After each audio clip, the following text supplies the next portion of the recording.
Salam hər kəsə. Akam kanalında sizi xoş gördük. Bu gün sizə Unive brendinə məxsus XVR video rekorder cihazının quraşdırılmasını addım-addım göstərəcəyik. Əgər siz də bu cihazlardan istifadə edirsiniz və quraşdırmada hər hansı çətinlik çəkirsinizsə, bu video sırf sizin üçündür. Kamera quraşdırıldıqdan sonra ən çox yaranan problemlərdən biri görüntü keyfiyyəti, səs ayarları və Ukodun aktivləşdirilməsi kimi problemləri aradan qaldırılması üçün növbəti ayarlara gəlin birlikdə keçək. Bu problemləri aradan qaldırdıqdan sonra artıq siz işinizi yüksək keyfiyyətlə təhvil vermə imkanınız yaranacaq.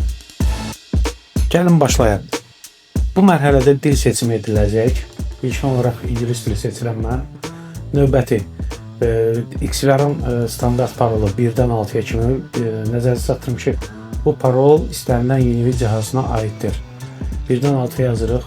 Login dedikdə növbəti səhifəyə bizi yönləndirir və yeni parolun təyin edilməsi üçün təzə pəncərəmiz açılır. Köhnə şifrəni yazırıq. Sonra da yeni şifrə təyin edirik. Yeni şifrəni yenidən təkrarlayırıq.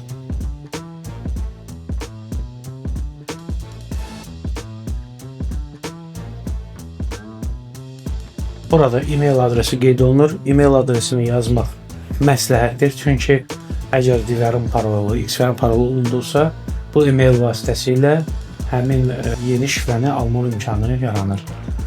Sonra e-mail adresimizi qeyd edirik. Qeyd etdikdən sonra artıq XVR-ın digər ayarlarına keçir. Növbəti ayar qrafik açardır. İstəyə görə bunu yazmaq da olar və yaxud da ki, ötmək də olar. Növbəti səhifədə istifadə qaydalarına razılaşırıq. OK deyirik. Növbəti S-Cloud bölməsini mütləq şəkildə aktivləşdiririk. Çünki telefonla izləmək mümkün olsun. Offline rejimdədir hal-hazırda, çünki sönümdə idi deyə. Növbəti saatdır. Saat mütləq şəkildə Azərbaycanın yerləşdiyi +4:00 seçilir. Tarixdə eynidirsə, yoxladıqdan sonra keçir növbəti səhifə. Növbəti səhifə şəbəkə adapterinin qoşulmasıdır. Burada şəbəkənin ya dinamik IP adresdə və ya da statik IP adresdə saxlaya bilərik. O istəyə uyğun olaraq mən dinamikdə saxlayıram.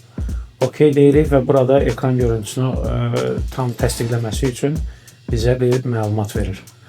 Ondan sonra növbə çatır bizim kamera bölməsinə.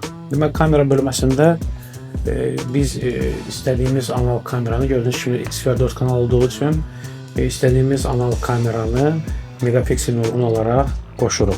Gördüyünüz kimi analog kameranı qoşduq və növbəti isə həmin XVR-ın üzərinə IP kameranı qoşaq. Burada gördüyünüz kimi IP kamera axtarış bölməsində biz kameraları axtara bilirik. Əgər kameralar şəbəkədə varsa, gördüyünüz kimi artıq şəbəkədə bütün kameralar gəldi. Qoşulu olan kameralar və mən kameradan birini seçirəm. Kameranı seçdikdə avtomatik olaraq kamera artıq ekrana düşür. Sadəcə parolunu yeniləmək lazımdır ki, kamera qoşulsun. Standart parol qoymusunuzsa standart paroldur. IP kameranın yox, əgər dəyişmişsinizsə, artıq təzə parol təyin edir. Dəyişilən parol qoyulur. OK dedikdə artıq XVR-ımız IP kamerayı qəbul edir. Burada biraz gözlədikdən sonra IP kamera avtomatik olaraq aktiv olacaqdır. Gördüyünüz kimi kameramız aktiv oldu. Bu artıq 4 deyil, 6-cı kanalı göstərəcək. Gördüyünüz kimi IP kameramız artıq tam olaraq qoşuldu.